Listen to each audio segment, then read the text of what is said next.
Paz do Senhor.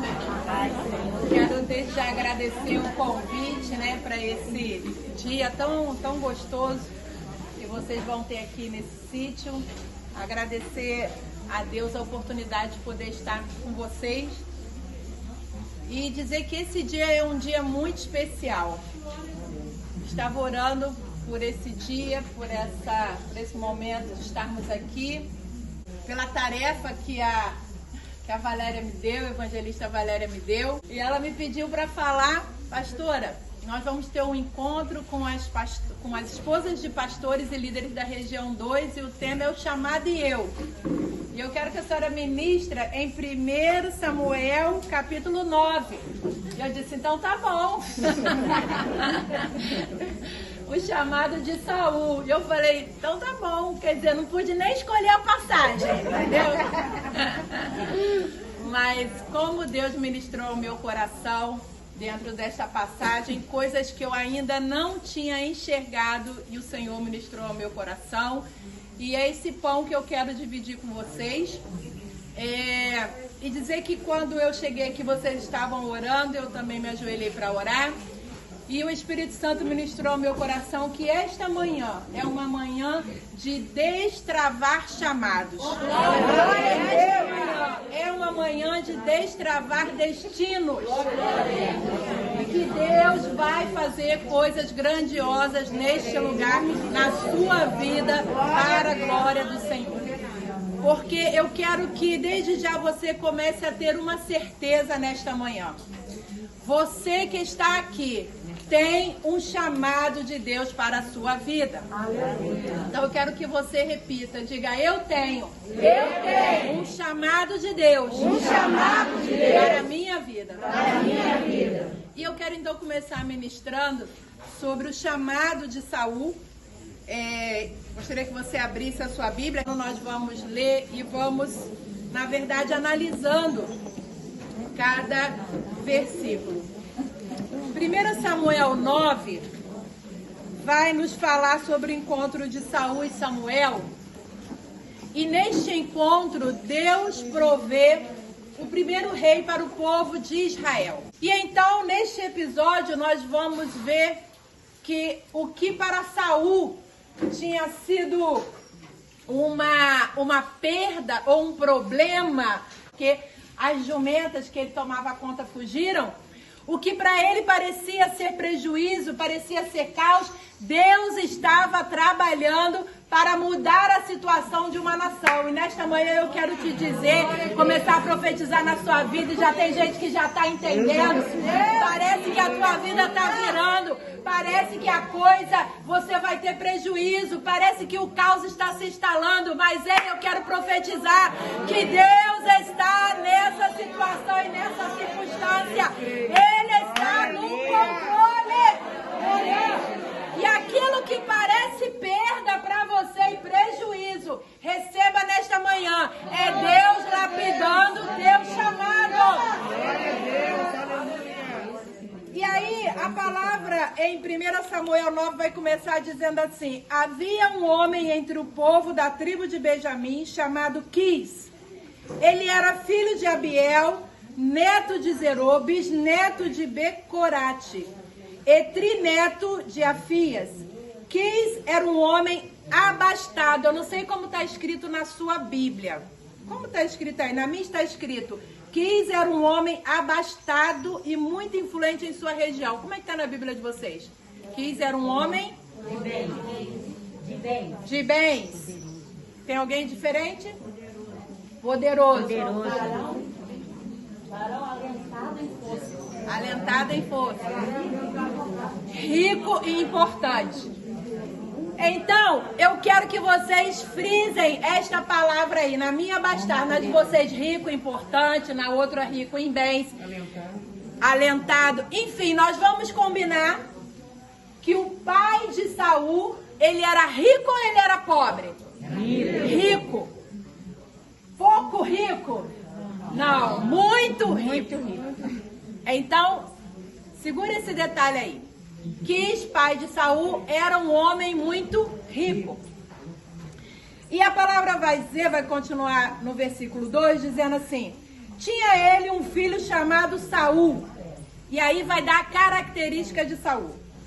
Um belo jovem, nenhum outro havia entre os filhos de Israel mais bonito do que ele. Os rapazes mais altos chegavam apenas à altura dos seus ombros. Então perceba que Saul tinha um porte de soldado, ele já tinha um porte atlético, né? Ele era bem alto. Mas nós vamos perceber que, embora ele fosse um dos mais bonitos, ou o mais bonito, como diz a palavra, embora ele fosse alto, certamente fosse forte, porque cuidava de jumentos, que vivia subindo e descendo montanhas, ele tinha uma baixa autoestima. Saul não se achava capaz, Saul não se achava habilitado para muitas coisas. Pastora, e como você pode provar isso? Eu vou provar isso para você ao longo desse capítulo 9 e 10, mas se você parar para perceber os detalhes de toda a vida de Saul, você vai ver que ele tinha um complexo de inferioridade. Embora fosse alto, embora fosse bonito, embora fosse atlético, ele não se sentia competente, capaz, merecedor. Tanto é que quando eles chegam de uma batalha, já ele como rei, ele e Davi, as mulheres começam a dançar e dizer: Saul matou milhares e Davi matou 10 milhares. E ele diz assim: como assim Davi matou mais do que eu? Como que elas atribuem mais do que eu? E a palavra vai dizer que a partir daquele dia, ele tomou ódio de Davi. E Davi não tinha feito nada. Quem tinha feito eram as mulheres. Se ele tinha que ficar com raiva de alguém, ele tinha que ter ficado com raiva das mulheres. E não de Davi. Mas isso é coisa de quem tem complexo de inferioridade. Isso é coisa de quem tem problema de fratura emocional e ferida na alma. Ela se sente abalada por qualquer pessoa. Ela acha que qualquer um vai tirar o lugar. Ela acha que qualquer um vai apagar o brilho dela. Ela acha que ninguém pode cantar melhor do que ela. Ninguém pode pregar melhor do que ela. Ninguém pode orar melhor do que ela. Ninguém pode liderar melhor do que ela. Porque isso vai ofuscar. Mas eu quero te dizer que quem Deus chama tem brilho próprio. Quem Deus escolhe tem habilidade específica. Você não precisa se preocupar por quem está na frente, por quem está falando, com quem está com o microfone, com quem está sendo exaltado, porque o que Deus tem para a tua vida, nem o diabo pode tirar. Diga: o que Deus tem para a minha vida. O que Deus tem para a minha vida. Ninguém toma. Ninguém toma. Nem o diabo. Nem o diabo. Então sossega o seu coração. E aí a palavra vai dizer que certo dia aconteceu que algumas jumentas que pertenciam a Quis, pai de Saul, se desgarraram e fugiram. Então Quis pediu a Saul: filho, chama um dos criados e vai à procura das jumentas desgarradas. E aqui tem um detalhe muito importante. Porque a palavra vai dizer assim, que um dia as jumentas fugiram. Mas quem estava tomando conta das jumentas? Saul. Saul estava tomando conta das jumentas. E aí, as jumentas fugiram das mãos de Saul. Saul perdeu aquelas jumentas. E eu posso te provar lá no versículo 20, que diz assim, quando Samuel vai falar para ele: quantas jumentas que se extraviaram das tuas mãos. Então olha aqui, Saul já era homem formado, já não tinha mais idade de criança, já era um homem formado. E Saul foi criado no meio das jumentas. E a jumenta, ela é mais valiosa do que o jumento. Porque ela produz. Você vai ver que Jó era rico, ele tinha 1000 jumentas. Jacó também rico com jumentas. Vocês vão ver que os reis naquela época, eles cavalgavam em cima de jumentas brancas. Eram mais caras ainda. E a Bíblia vai dizer que Quis, pai de Saul, era rico, tinha jumentas. Acontece que Saul cresceu cuidando das jumentas e ele adquiriu a síndrome da jumenta. E eu não sei se tem gente nessa manhã aqui que sofre da síndrome da jumenta. Mas se tem, vai sair daqui curado para a glória de Deus. Pastor, o que é a síndrome da jumenta? Bem, dizem, qual é a maior característica da jumenta ou do jumento? Qual é a maior característica de um jumento? Quando você fala, parece um jumento. É por quê? A pessoa é teimosa, né? A pessoa empaca. Mas, na verdade, isso é uma afronta e uma mentira contra a prole da jumenta. Porque a jumenta não é teimosa. Ela não é desobediente. Acontece que, ao sinal de menor perigo, ela empaca. É sentimento de sobrevivência. Olha aí. Você vai ver que na história de Balaão, não é? Balaão está indo para profetizar. E por que ela empaca? Por que ela para? Porque ela vê o anjo com a espada. E ela diz, eu vou passar e vou morrer, vou nada. E aí Balaão acha que ela é o quê? Teimosa, que ela é desobediente, começa a bater na jumenta e não adianta, ela não sai do lugar. Por quê? Ela já está vendo que ali tinha um perigo. Então toda jumenta quando empaca, quando para, não é porque é desobediente, é porque está desafiando, é porque está sentindo que a sua vida está em perigo. Mas nessa manhã eu quero te dizer que aonde há medo não há fé. Todo espírito de medo de avançar na obra do Senhor, de fazer a obra do Senhor, vai cair hoje por terra, porque o Senhor te capacita com autoridade, com ousadia nessa manhã. Acontece que Saul, a vida toda cuidando de jumenta, ele adquiriu a síndrome da jumenta. E tudo que ele achava que estaria em perigo, que ele seria colocado em evidência, que ele poderia ser envergonhado, que ele poderia fracassar, ele empacava, ele parava. E aí você vai ver ao longo da vida dele, Saul empacando. Ele empacou com Davi, por quê? Ele achava que Davi era uma ameaça para o seu reinado. Não é? Então ele é de cabeça dura, você vê que ele vê que Davi não estava perseguindo, que Davi não era inimigo, ele reconhece, ele diz, Davi, meu filho, me perdoa, de fato, você tem sido mais fervoroso e fiel comigo do que eu contigo, né? E aí a gente pensa, agora Saul vai parar de perseguir Davi. Nada, ele tinha síndrome de mula, síndrome de jumenta, continua perseguindo Davi. Mas em nome de Jesus, nessa manhã, se tem alguém com síndrome de jumenta que vai sair curada em nome de Jesus. Não há ninguém que possa te afrontar, não há ninguém que possa contra a tua vida, não há ninguém que possa te oferecer perigo, não há, porque o Senhor Jeová é contigo, Ele te guarda, Ele te fortalece, Ele está te sustentando, e a Bíblia diz que até o fim dos tempos o Senhor Jesus está contigo todos os dias. Então não há o que temer. Olha para essa mulher linda que está do teu lado e fala para ela, sorria, para de empacar, não há o que temer, o Senhor é contigo. Fala para essa mulher abençoada, desempaca! O Senhor é contigo, mulher. Glória a Deus. É medo de orar, é medo de clamar batismo, é medo de levantar pelas madrugadas, é medo de fazer a obra, é medo de se colocar na frente de fazer a obra. Ah, porque retaliação, ah, porque vão achar que eu sou mostrada. Ei, desempaca nessa manhã em nome de Jesus. Ei, o Senhor é contigo. Amém. O Senhor é contigo. Saul achava que o pai gostava mais da jumenta do que dele.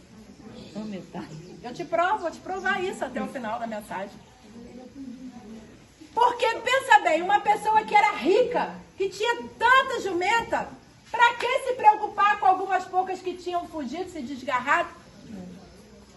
Mas o pai diz, Saul, meu filho, vai procurar a jumenta, tipo assim, fugiu da sua mão, agora você vai buscar. Você agora vai buscar, porque é muito caro. Eu não vou levar esse prejuízo. E a Bíblia vai dizer que ele sai com esse servo e eles ficam dias e dias procurando, até que eles chegam na cidade onde onde Samuel estava. E veja bem, a Bíblia vai dizer que Saul era da tribo de Benjamim. Benjamim é a menor tribo de Israel que existia. E tinha uma característica, a tribo de Benjamim. A tribo de Benjamim era a tribo de guerreiros. Quando Jacó abençoa Benjamim, ele diz: Benjamim, você é lobo, que sai pela manhã, devora a presa e volta com despojo. Então, a característica das pessoas, dos homens da tribo de Benjamim, é que eles eram valentes, eles eram guerreiros, eles eram prontos para a guerra. E Saul tinha esta característica, embora achasse que não tivesse. Mas ele tinha essa característica dele. E Deus o conhecia, Deus o escolheu. Porque quando, querido, Deus chama a mim e a você, Deus sabe a nossa capacidade. Deus sabe a nossa estrutura e é por isso que Ele escolheu você para esta função. Porque Ele sabia da tua estrutura, embora você ache que não tenha capacidade, embora você ache que você é fraca, embora você ache que você não tenha habilidade. Deus conhece a tua estrutura porque Ele te fez. É por isso que Ele te chamou para esta tarefa. Glória a Deus, aleluia. Talvez nem você acredite em você, na sua habilidade, no seu talento, no seu dom. Mas aquele que te criou, Ele sabe a especificação. Ele sabe qual foi a montagem, porque foi Ele quem fez. Aleluia. E então, a palavra vai dizer que o menino diz assim, o servo de Saul diz assim, vamos lá. Vamos ao 5 para vocês verem que ele achava que o pai gostava mais da jumenta do que deles. Chegando ao distrito de Zuf, sugeriu Saul ao seu servo que o acompanhava: vamos voltar. Caso contrário, meu pai deixará de pensar nas jumentas e começará a se preocupar conosco. Olha só o pensamento de Saul.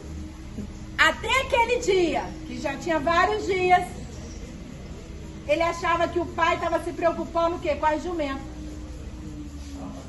Ele saiu de casa achando assim: meu pai gosta mais das jumentas do que de mim.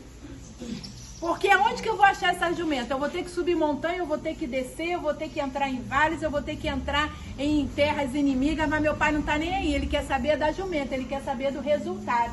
Eu quero te dizer, querido, que embora você possa ter tido um pai biológico, que talvez não te deu a atenção que você queria, que não te tratou como você queria. Talvez você tenha tido um pai que te espancava, que te batia, mas eu quero te dizer que antes de ter um pai biológico, você tem um pai no céu que te ama, que te cuida, e o amor dele é suficiente.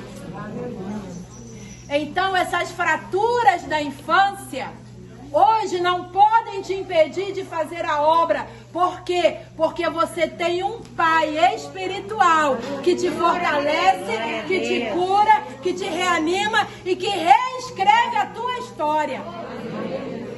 Apesar de um pai biológico ruim que talvez você tenha tido, ou que talvez você nem tenha tido. E que talvez por essa ausência, hoje você tenha fraturas emocionais, traumas emocionais, pela ausência de um pai. Mas eu quero te dizer que nesta manhã, o teu pai, o Deus Todo-Poderoso, aquele que te fez, que te sustenta, que te guarda, que te chamou, Ele está aqui para curar nesta manhã e para te destravar e dizer: eu sou contigo. Ainda que teu pai te abandone, eu jamais te abandonarei. Amém. Então eu já quero começar nesta manhã te dando uma ferramenta de cura. Libera perdão para o teu pai. Libera perdão para a tua mãe, que te maltratou ou que não te tratou como você merecia, ou que sumiu, ou que morreu, ou que era vivo, mas não era presente. Então, nessa manhã, do fundo do seu coração, libera perdão, sabe? Porque você tem um chamado de Deus que precisa ser destravado. Deus te chamou para grandes coisas. Mas essas fraturas emocionais nos fazem ser como as jumentas, nos fazem parar, nos fazem empacar, achando que não seremos amadas, que não seremos reconhecidas, mas que as pessoas vão nos afrontar, que não vão nos ouvir por medo de coisas que sofremos na infância. Mas em nome de Jesus, essa manhã é manhã de cura, é manhã de restauração, é manhã de renovo. Libera perdão. E aquele menino então no 6 vai dizer: entretanto, o servo lhe aconselhou. Ele disse assim: vamos voltar para casa, vamos voltar porque meu pai daqui a pouco vai começar se preocupar conosco. O que ele estava dizendo? Eu não quero ser motivo de preocupação para o meu pai. Eu não quero dar trabalho para o meu pai. E isso é síndrome de quem quer ser boazinha, de quem quer ser bonzinho. Filho que quer ser bonzinho diz assim: eu não quero dar trabalho para minha mãe, eu não quero dar trabalho para o meu pai, eu só quero dar orgulho. Eu só quero trazer coisas boas para o meu pai. E aí a gente fica querendo conquistar o amor dos nossos pais pelas obras. E a gente transfere isso para Deus. A gente acha que Deus vai nos amar mais se a gente jejuar mais, se a gente ofertar mais, se a gente ajudar mais o outro, se a gente for boazinha e não repreender aquela irmã endemoniada que fica fazendo fofoca, se a gente não repreender aquela irmã abusada, entendeu? E aí a gente fala: não, mas eu tenho que ser boazinha porque eu sou crente, porque eu sou serva do Senhor. Eu quero te dizer que a Bíblia diz que salvação não é pelas obras, a salvação é pela fé. Então não tem nada que você faça que vai fazer Deus te amar mais. Ele te ama e pronto.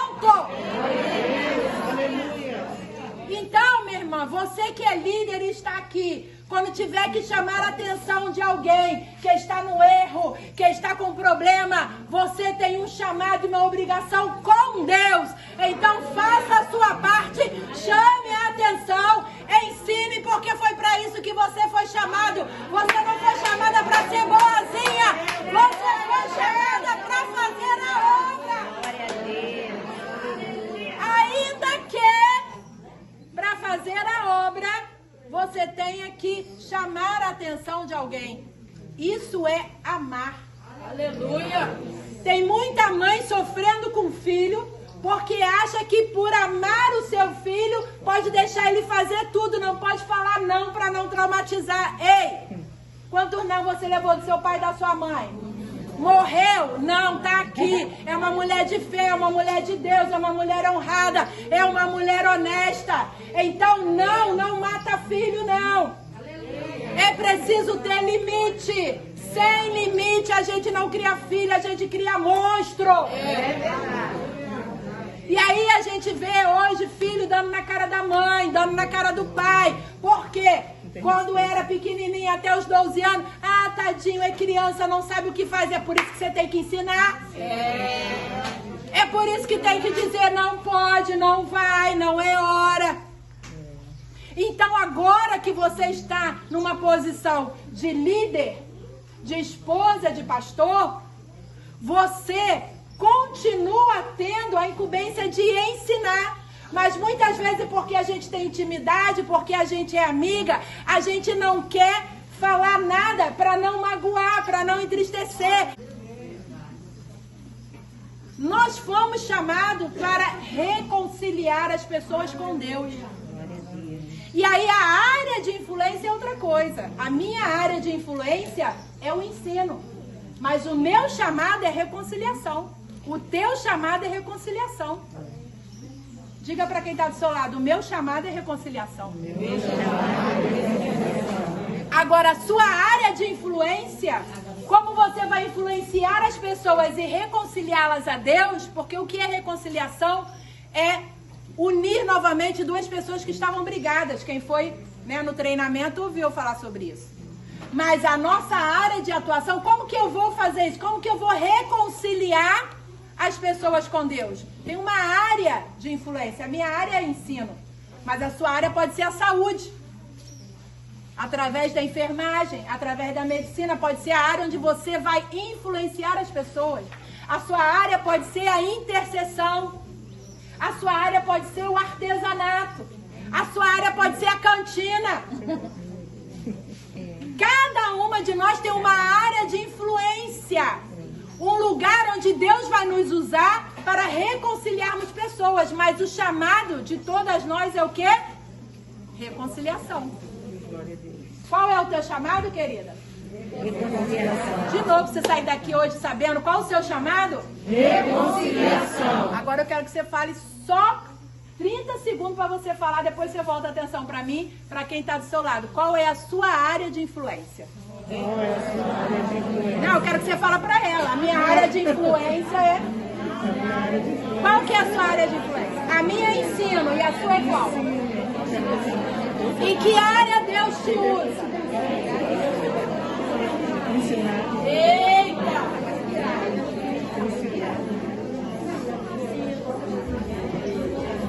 Estão entendendo, amém? Vocês estão entendendo? Está entendendo que Deus está ministrando ao teu coração nesta manhã? Sabe por quê, evangelista Valéria? Tem muita gente, muita líder que acha que só quem prega, Deus só usa quem prega. Deus só usa quem canta. Deus só usa quem tem dom de profecia e revelação. E eu quero te dizer que Deus te usa na cantina. Eita! Que Deus te usa na limpeza do templo e do banheiro. Que Deus te usa nas faxinas que você faz para ganhar o pão de cada dia. Que Deus pode te usar na escola onde você trabalha, no hospital que você trabalha, na banquinha de doce que você vende, no artesanato que você faz. Porque é indiferente para Deus a sua área de atuação. O que Deus quer é que você tenha um coração disponível e voluntário e cumpra o chamado de reconciliação. Você não precisa ter um microfone na mão para cumprir o chamado. Porque as maiores transformações são feitas, querida, nos bastidores. Não é feito na plataforma, mas é no dia a dia. É no dia a dia. Você dirige uma congregação. Você sabia disso? Todas vocês, quem aqui é casada e tem filhos?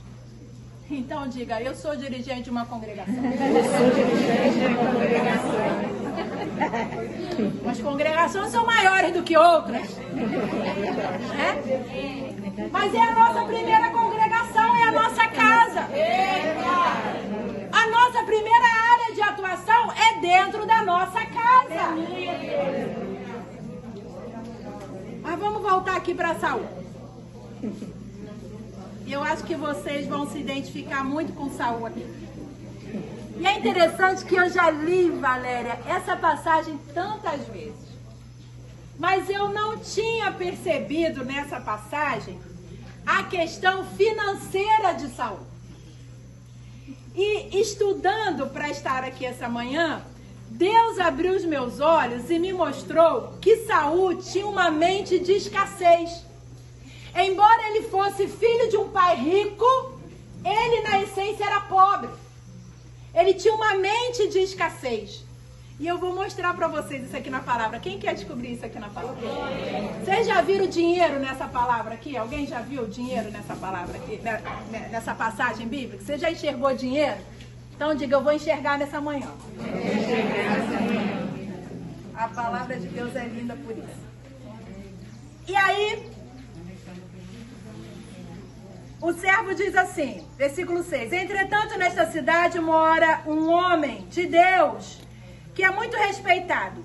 Tudo que ele diz acontece com certeza. Vamos até lá. É bem possível que nos possa orientar quanto ao caminho que devemos seguir. Mas Saul ponderou ao criado. Mas Saul ponderou a quem? Na tua Bíblia está como? Seu moço. Moço. Então vai estar servo, escravo. Se fomos, olha o que Saul fala para ele. Se fomos, o que ofereceremos ao homem? O pão já acabou. O que tinha acabado de Saul? Pão. Saul não tinha mais pão, certo?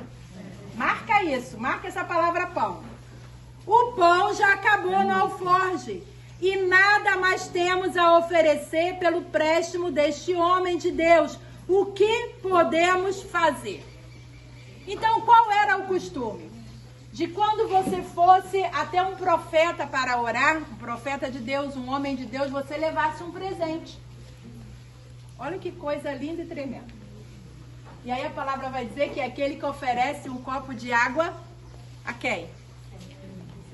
A quem, gente? A um profeta vai ganhar o quê?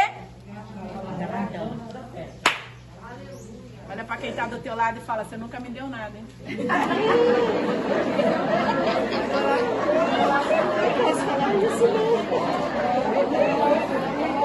Faz cara de crente. Olha para essa menina que está do seu lado e fala para ela, olha para mim. Eu sou profeta. E tu nunca me deu nada. Quer galardão de profeta? Trata bem o profeta. Quer galardão de profeta? Trata bem o profeta. Então, olha só, Saul diz assim, eu não tenho pão para dar para o profeta. E tudo que Saul tinha era pão. Quando ele saiu para procurar as jumentas, ele só levou o quê? Ele só levou o quê, gente? Pão. Mas peraí, ele era filho de um homem rico, de um homem poderoso. Como é que ele sai para uma empreitada que ele não sabe quanto tempo vai levar e só leva pão? Porque a mente dele era de escassez. E aí percebe no versículo seguinte que o servo, o empregado, o escravo, o moço de Saul vai dizer... O servo pediu a palavra e ofereceu a Saul. Ocorre que ainda tenho comigo cerca de 3 gramas de prata, que darei com prazer ao homem de Deus e ele nos ajudará nessa jornada. Então, olha só, o empregado tinha mais dinheiro do que o patrão. Para você ser rico, independe do que você é. Você pode ser o patrão, mas a sua mente pode ser de escassez, de pobre. Como era Saul. Esse moço, esse empregado de Saul era empregado, mas ele tinha mentalidade de riqueza, ele tinha mentalidade de abundância, ele tinha mentalidade de rico. E nesta manhã eu quero te dizer, você vai sair daqui com a sua mente transformada. Ah, pastora, você vai começar a pregar agora a teologia da prosperidade. Não, eu estou pregando Bíblia. Abre aí comigo, Salmos. Abre aí, crente. Salmo 113. E você vai riscar na sua Bíblia, vai botar no papelzinho, colocar no espelho do seu banheiro, na sua geladeira, para todo dia você ler e transformar a sua mente. Salmo 113, versículo 7. Salmo 113, versículo 7 e 8. Ele levanta do pó o necessitado e ergue do lixo o pobre, a fim de estabelecê-lo como príncipe do seu povo. Deus não tem interesse que você seja pobre, que você não tenha para distribuir, porque Deus tem prazer que você tenha ampla abundância, ampla suficiência para você, sua família e para você transbordar.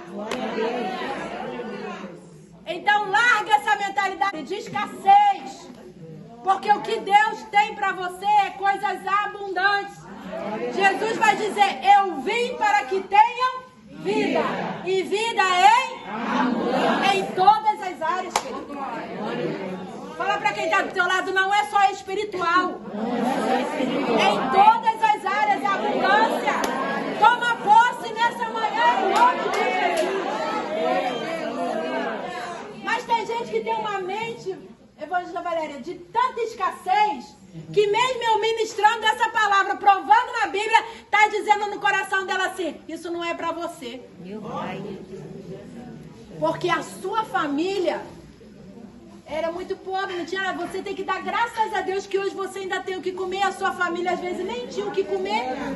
Comparado à sua família, você é rica. E eu quero te dizer, a abundância que Deus tem para a tua vida é coisa ainda maior. Então, em nome de Jesus, você que está pensando assim, não é para mim, rica, meu Deus, Rica da graça de Deus. Não só da graça de Deus, rica em todas as áreas. Eu profetizo sobre a sua vida. É uma posse. E se está difícil isso entrar no seu coração, essa alegria de ter dinheiro, de ter muito dinheiro, de ser próspero, de ter saúde, de ter muita saúde, de ter para dar. Não é para emprestar, querido, é para dar. Porque Deus vai fazer você abundar a ponto que você vai poder dar. É para dar, não é para emprestar, é para dar. Glória a Deus. Se o teu coração não se alegra com essa palavra, disfarçadamente, bota a mão na sua cabeça e fala: eu repreendo essa síndrome de jumenta em nome de Jesus. Porque empaca, está empacado na área financeira. E aí não rompe, não vai. Não é uma questão de que você é assalariado. Não é uma questão de que você é pensionista. Não é uma questão de que você não é empresária. É uma questão da sua mente não acreditar que você foi chamada para uma vida de abundância. Saul era filho de um homem rico, mas tinha mente de escassez. E aí o servo fala: vamos lá, eu tenho prata. Gente, empregado. Foi viajar, levou as pratas. E o patrão levou pão. E comeu tudo no caminho. É aquela palavra, né? Até o que tem será tirado. E aí eles chegam até Samuel. E eu acho muito bonito isso, porque o servo, quando eles chegam, Saul oferta para Samuel. E o servo não aparece mais na história. Saul recebe todas as promessas de bênção e o servo não aparece mais na história. O que eu estou querendo falar para você? Deus quer te abençoar dessa maneira. De forma que você possa ver alguém, um profeta, um homem de Deus, uma mulher de Deus, que está em necessidade de ser abençoado e que você vai poder prover para a vida dela e cruzar os braços e ficar no bastidor só olhando Deus abençoar a vida dela. Porque quando Deus nos chama para abençoar, você não precisa aparecer. Quem aparece é a glória de Deus. É a glória de Deus. Você não está entendendo? Vamos ver Saul. Deus tinha um chamado de governo e de domínio para Saul, mas ele se sentia incapaz. Primeiro, Saul tinha sentimento de abandono e de vergonha. Quem tem sentimento de abandono, ele não tem reserva, nunca tem reserva. Saul não tinha reserva. Quem nunca consegue guardar dinheiro, quem nunca consegue ter reserva, irmão, é porque tem sentimento de abandono. Mas você vai sair curado aqui nessa manhã, em nome de Jesus, você vai começar a guardar dinheiro. Não é guardar dinheiro para o dia mau. É guardar dinheiro para uma boa oportunidade que aparecer. Porque quem guarda dinheiro para o dia mau vai chegar para pegar o seu dinheiro. Então guarde dinheiro para uma boa oportunidade que vai aparecer. Uma viagem para si bem, a compra de um terreno, a compra de um carro, uma sociedade. Amém? Então guarde dinheiro para uma boa oportunidade que vai aparecer. Ah, pastor, se soubesse que eu não ganhei nada. Guarda R$1. Começa a guardar R$10 por mês. Fala, mas eu vou guardar. Eu vou guardar porque a minha mente é de abundância. A minha mente é de riqueza. Quem tem mente de riqueza, guarda. Você vai começar a guardar em nome de Jesus. Não importa quanto, mas você vai guardar. Você vai dizer, eu estou guardando. Estou guardando uma boa oportunidade. Para uma campanha, para uma oferta de sacrifício, para uma boa oportunidade. Você vai começar a guardar. Saul tinha privação de dinheiro. Você vê, ele viajou, o servo tinha dinheiro, ele não tinha, ele só tinha pau. Isso é de quem tem sentimento de abandono. Quem se sente abandonado, ele sempre tem privação, ele nunca tem as coisas. Ah, você pode, eu não tenho uniforme. Ah, você vai pra... Ah, eu não tenho saia pra ir. Ah, eu não tenho sapato. Nunca tem. Isso é o quê? Sentimento de abandono. Foi abandonado na infância. Pai e mãe trabalhavam o dia todo, ficava largado sozinho, com vó, com vizinho. Sentimento de abandono. Quem tem filho que ainda não tem 12 anos, cuidado. Cuidado, porque esse sentimento se instala na infância. Tá certo que a gente tem que trabalhar, tem que prover para casa, mas tenha tempo de qualidade com os seus filhos. O tempo que você tem com ele é só gritando aquele menino, é só chamando ele de levado, de abençoado, que não é abençoado que você quer falar outra coisa. Mas quando você é crente, você fala abençoado. E aí cresce com sentimento de abandono. Saul tinha vitimização. Né? Ele vai dizer, eu não tenho nada para oferecer. Como é que eu vou no profeta? Eu não tenho nada para oferecer. Ei, você não é vítima não, você é herói da sua história. Glória a Deus, aleluia. Tá difícil. Meu marido está desempregado, eu desempreguei, mas Deus vai dar vitória. Eu creio que nesse reboliço de desemprego, Deus vai fazer um negócio, a gente vai virar empresária, a gente vai virar dono do próprio negócio. Eu não sei o que Deus vai fazer, mas vai ser coisa tremenda. Isso é de quem é herói, isso é quem tem mente de riqueza, mente de abundância. Olha para a dificuldade, mas vê tudo o contrário, vê Deus trabalhando. Mas quem tem mente de escassez, ai, tadinho de mim. Ó dó de mim, ó céus, ó vida. Não, filha, você é mais do que vencedor em Cristo. Não empaca não, em nome de Jesus. Em nome de Jesus. Então, nós somos moldados por tudo que acontece na nossa infância até os 12 anos. Você que tem filho que está nessa fase de 0 a 12 anos, muito cuidado. Porque esse sentimento, até os 2 anos de idade, você determina se o seu filho vai ser rico ou vai ser pobre. Até os 2 anos de idade. Porque se ele não recebe amor suficiente de você, as mãezinhas que estão grávidas, né? Você já passa para essas meninas. Né? Então, é formado na infância até os 2 anos. Sentimento de merecimento. Mereço ter dinheiro, mereço ser rica, mereço ter uma casa boa, mereço ter coisa boa. Começa a falar aí pra você o que você merece. Começa a dizer, eu mereço ter grandes coisas, eu mereço ter vitória, eu mereço ter saúde, eu mereço ter saúde, eu mereço ter dinheiro, mereço ter casa, eu mereço ter carro, eu mereço ter abundância. Diga, eu mereço. Você merece, então recebe em nome de Jesus essa manhã. Vamos caminhar. Tem mais Giló lá na frente.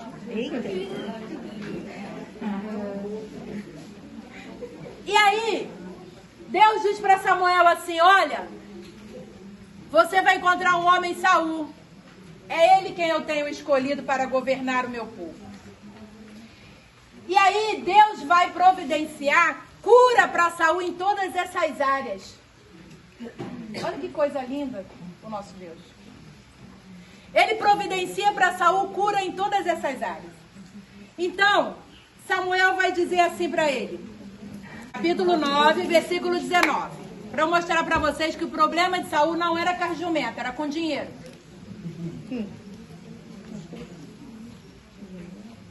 Eles se encontraram, Samuel chama eles para a refeição. E aí Samuel faz uma coisa com Saul. Samuel, durante a refeição, coloca para Saul a parte que era do sacerdote.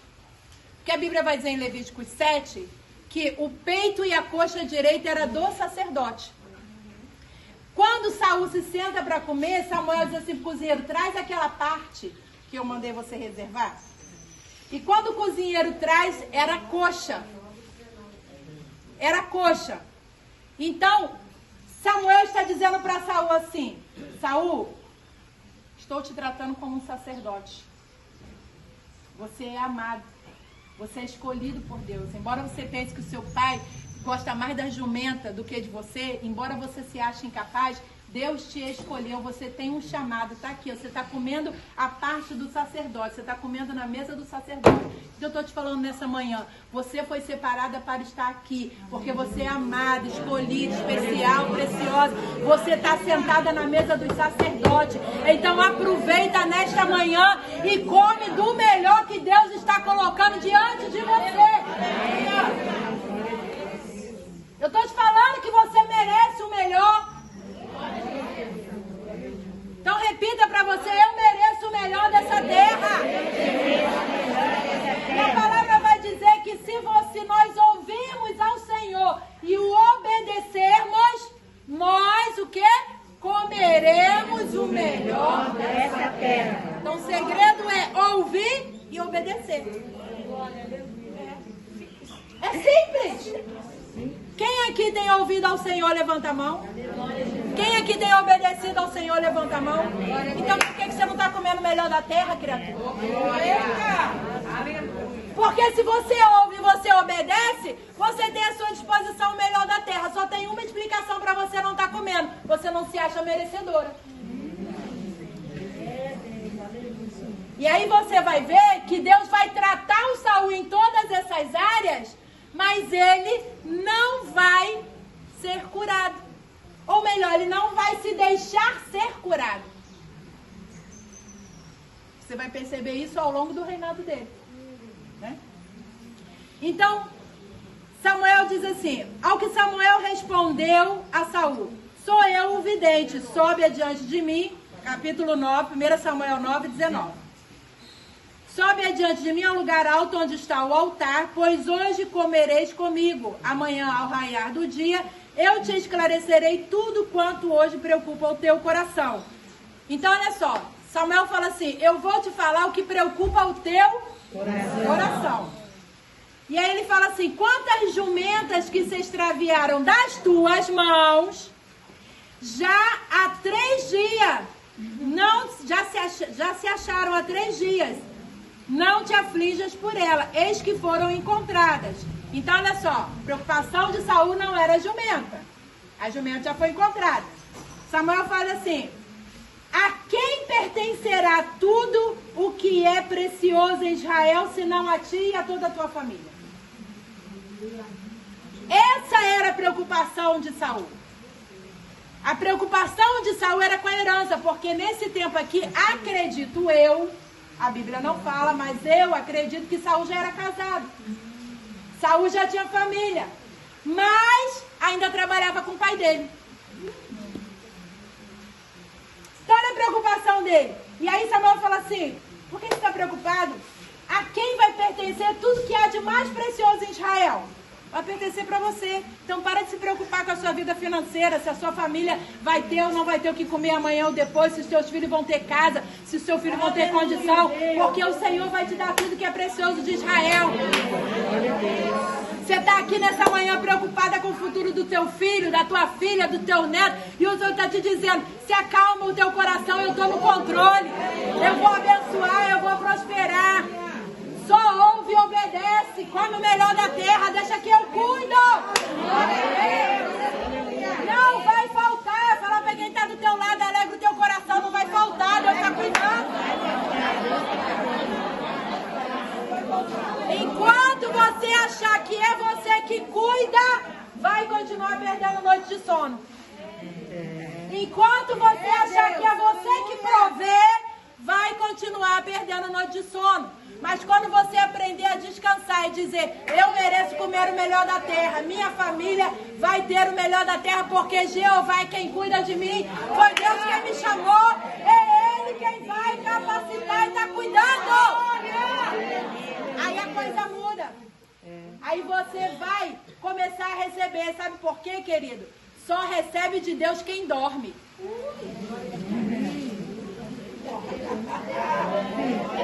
Está na palavra.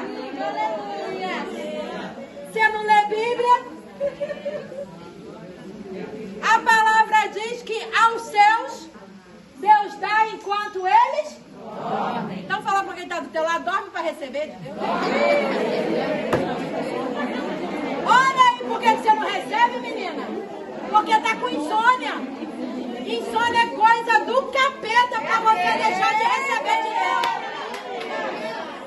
Descansa o coração e vai dormir em paz, porque Deus está trabalhando ao seu favor. Deus está trabalhando. Deus está trabalhando ao seu favor. 1 Samuel capítulo 10 agora. Vamos lá, você que está acompanhando. Vai dizer para Saul tudo o que vai acontecer. E perceba que Deus cria uma estratégia para curar Saul do sentimento de abandono, do sentimento de vergonha, do sentimento de escassez, de privação, de falta de reserva. 1 Samuel 10, versículo 1. Samuel havia trazido consigo um frasco de azeite e derramou sobre a cabeça de Saul. Beijou-lhe na face e declarou: porventura Yahvé não te ungiu para seres príncipe sobre a sua herança? Então olha só, a unção, ela habilita para um chamado específico. E existem 3 unções: a unção de sacerdote, a unção de profeta e a unção de rei. Jesus, por isso que fala que Jesus era o ungido, porque ele recebeu habilitação para essas 3 funções. Ele é nosso sacerdote, ele é o profeta e ele é rei. Mas os homens, nessa época, ou a unção era para profeta, ou era para sacerdote, ou era para rei. Saul aqui é ungido príncipe. Perceba, príncipe. Por quê? Deus tinha um chamado na vida de Saul. Ele rejeitou por conta de todas essas feridas, porque não fez o dever que tinha que fazer. Ele não conseguiu viver o que Deus tinha para a vida dele, porque ele empacou. Ele não ficou curado da síndrome da jumenta. Embora vocês vão ver que Deus providenciou toda a cura para ele, ele continua empacado. Mas Deus então vai escolher, vai mudar a tribo, que era a tribo de Benjamim, tribo de soldado.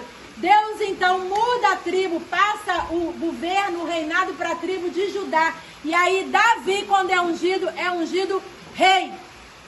Percebe que Saul é ungido príncipe. Príncipe é rei? Não, príncipe é filho do rei. Mas Deus tinha, né, um processo para fazer com Saul. Só como tem na minha e na sua vida. Acontece que o nosso Deus, Jesus vai dizer assim: eis que estou à porta e se eu entrarei. Percebe? Deus não te obriga a fazer nada, nem a passar pelo processo que Ele tem na sua vida para te lapidar. Deus tem um processo para mim e para a sua vida para nos levar à abundância. Mas se a gente não quiser ser tratado, se a gente não quiser tomar o remédio, a raiz de Jessé, Ele também não obriga. E aí você continua empacado no mesmo lugar. Como foi empacada a sua mãe, como foi empacada a sua avó, como era empacada a sua bisavó, e você vai achando que isso é normal. Vai achando que isso é normal, porque afinal de contas toda a minha família era assim. Ei, não é normal. Deus te chamou para grandes coisas. Deus te chamou para governo. Mas depende de você querer ser sarada. Porque se você não quer ser sarada, não adianta o anjo descer na terra e falar que você vai falar: não é pra mim, eu não mereço. Mas nessa manhã você aprendeu o quê? O que você aprendeu essa manhã? Eu mereço comer o melhor da terra. Eu mereço comer o melhor da terra. Então vamos lá, para eu encerrar. Versículo 2. Samuel falando para Saul: hoje, portanto, quando me deixares, encontrará 2 homens próximo ao túmulo de Raquel, na fronteira de Benjamim.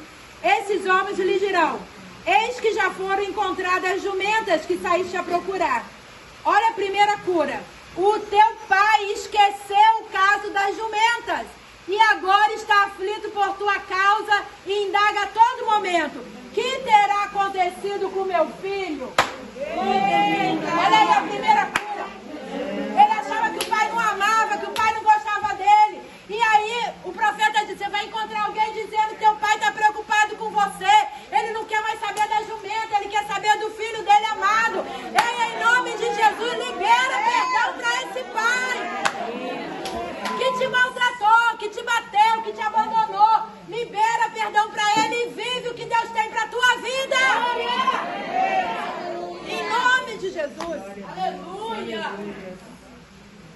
versículo 3. Então, primeira cura, né? Já aconteceu.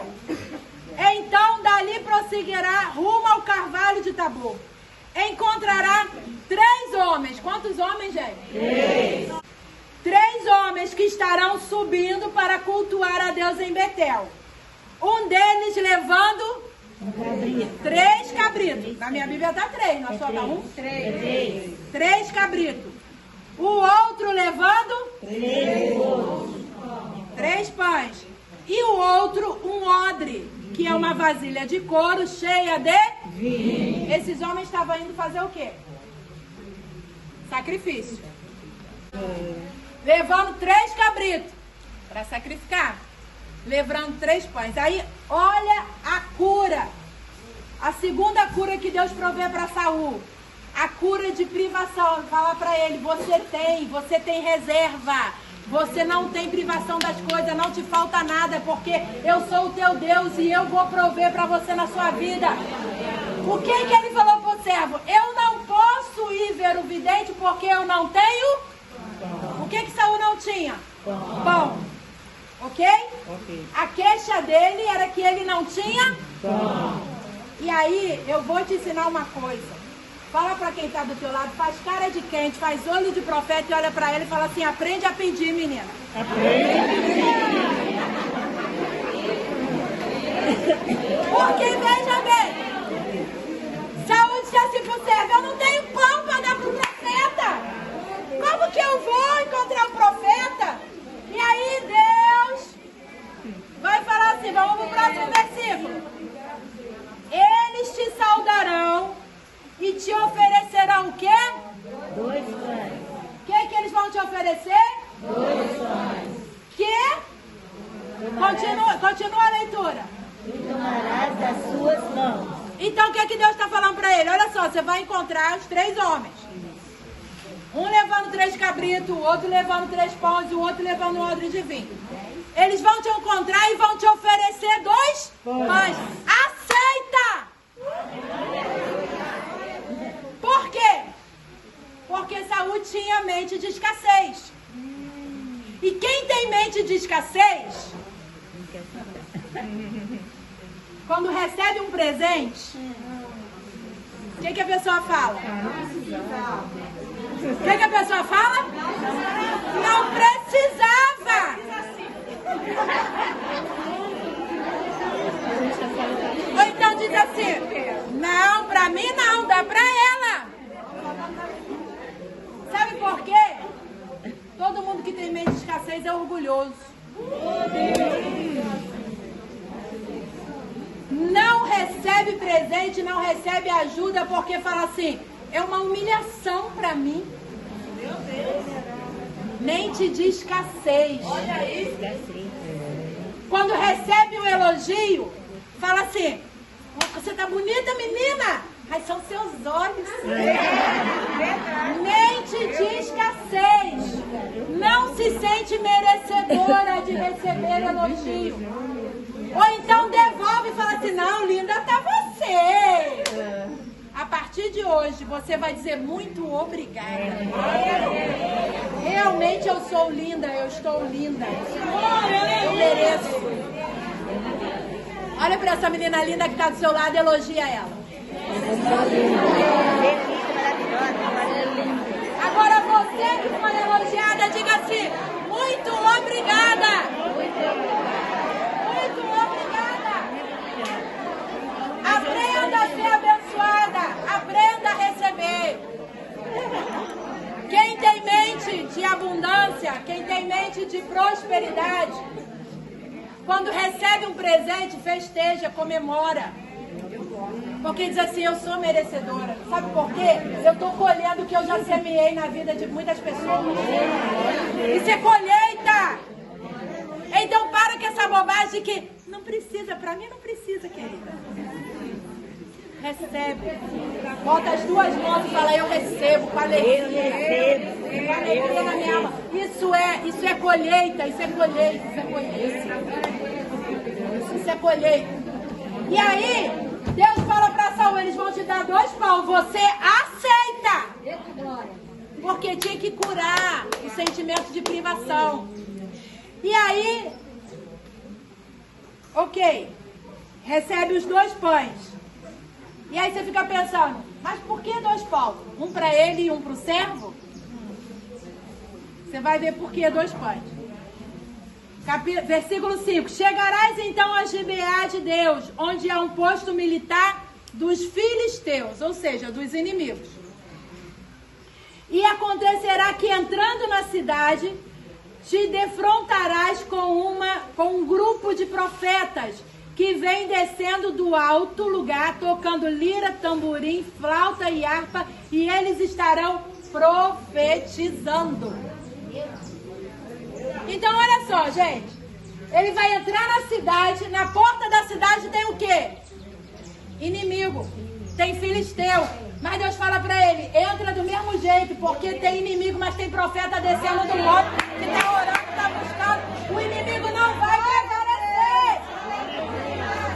E aí você entende por que ele ganhou 2 pães. Deus queria curar o sentimento de privação, de que eu não vou porque eu não tenho, eu não posso dar porque eu não tenho. E aí a gente aprendeu que quando você encontra com um profeta, o que é que você tem que fazer? Presentear o profeta. Você pegou aí por que 2 pães? Um ele ia... Olha só, vocês estão mudando, vocês vão sair daqui mulheres transformadas, vocês vão sair daqui ricas hoje. Vocês vão sair ricas dessa manhã daqui. Então, primeiro eu guardo, depois eu dou. Então ele ganhou 2 pães. O primeiro pão era para ele guardar para ele. Nunca mais ia ter problema de privação, nunca mais vai faltar. Porque você está saindo daqui hoje aprendendo que você tem que guardar. Pode ser pouco, mas você vai guardar. Você vai pegar aquele cofrinho abençoado. Se não tem, você vai pegar uma xícara, qualquer coisa, vai fazer de cofre. Mas a partir de hoje você vai começar a guardar alguma coisa. Então vai guardando. Isso aí é mente de riqueza, mente de abundância, mente de prosperidade. Ele vai encontrar com um grupo de profeta. Ele vai estar com a mão vazia? Não. Ele vai ter pão para dar. Por que ele vai ter pão para dar? Ele recebeu. Por que ele vai ter pão para dar para os profetas? E por que ele vai dar pão e não vai dar outra coisa?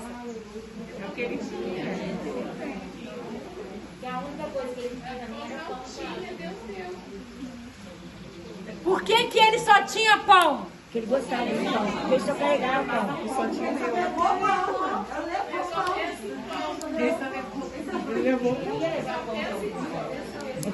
Ele só tinha pão para dar para o profeta porque foi pão que ele pediu para Deus. Você tem o que você pede para o Senhor. Por isso eu te falei, aprenda a pedir. Aprenda a pedir. Pediu pão, recebeu pão. Se ele tivesse pedido prata, ele ia ter prata para dar para o profeta. Se ele tivesse pedido ouro, ele teria ouro para dar para o profeta. Mas a reclamação lá atrás para o servo foi: eu não tenho pão para dar para o profeta. Aí Deus fala assim: você vai encontrar um grupo de profeta de novo. Agora você vai ter pão para dar, porque na verdade seu coração doeu porque você não tinha pão.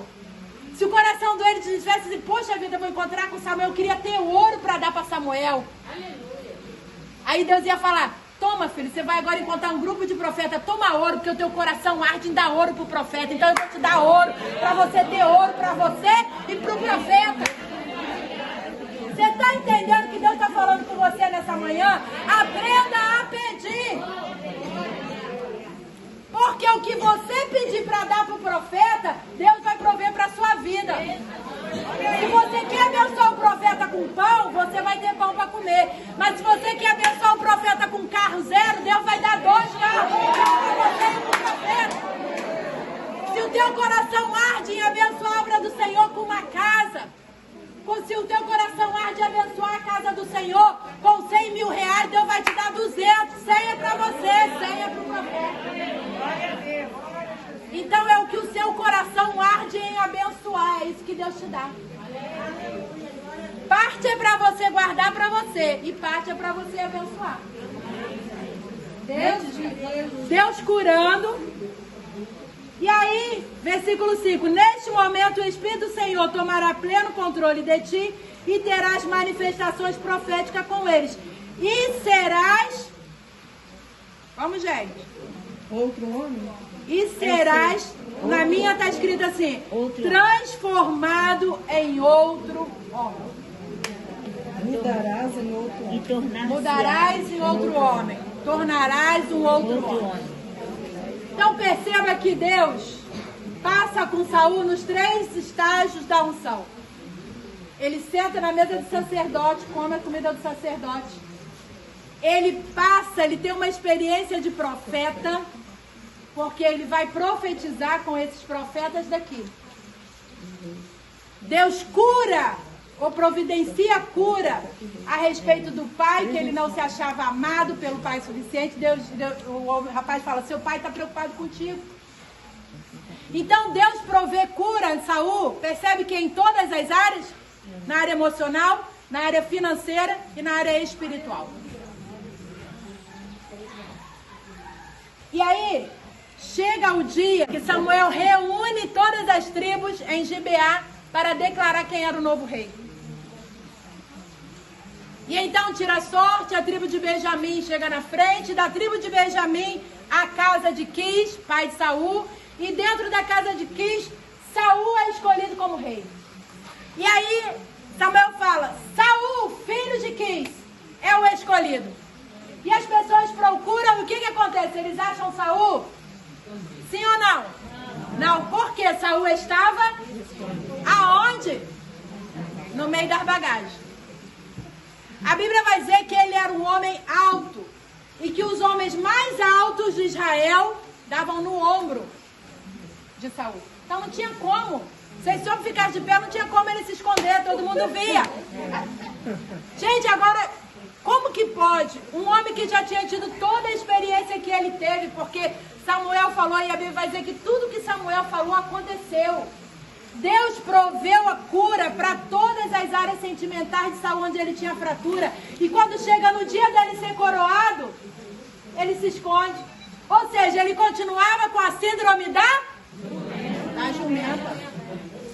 Continuava empacado, achando não mereço, não posso ser rei, e se eu fracassar, o que vai acontecer? E se eu for para a guerra e perder, e o que vai ser?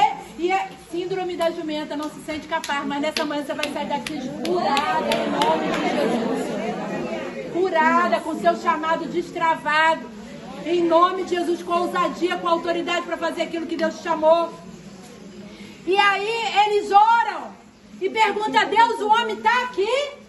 E Deus fala, tá no meio das bagagens. E aí vamos lá, para encerrar, versículo 25.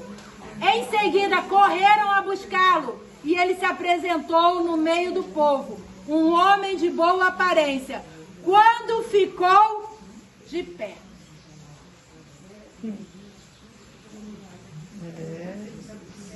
Quando ele ficou de pé.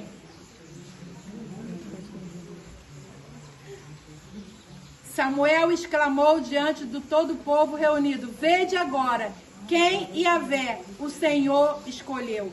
Não há nenhum ser humano que se compare a ele em todo o Israel.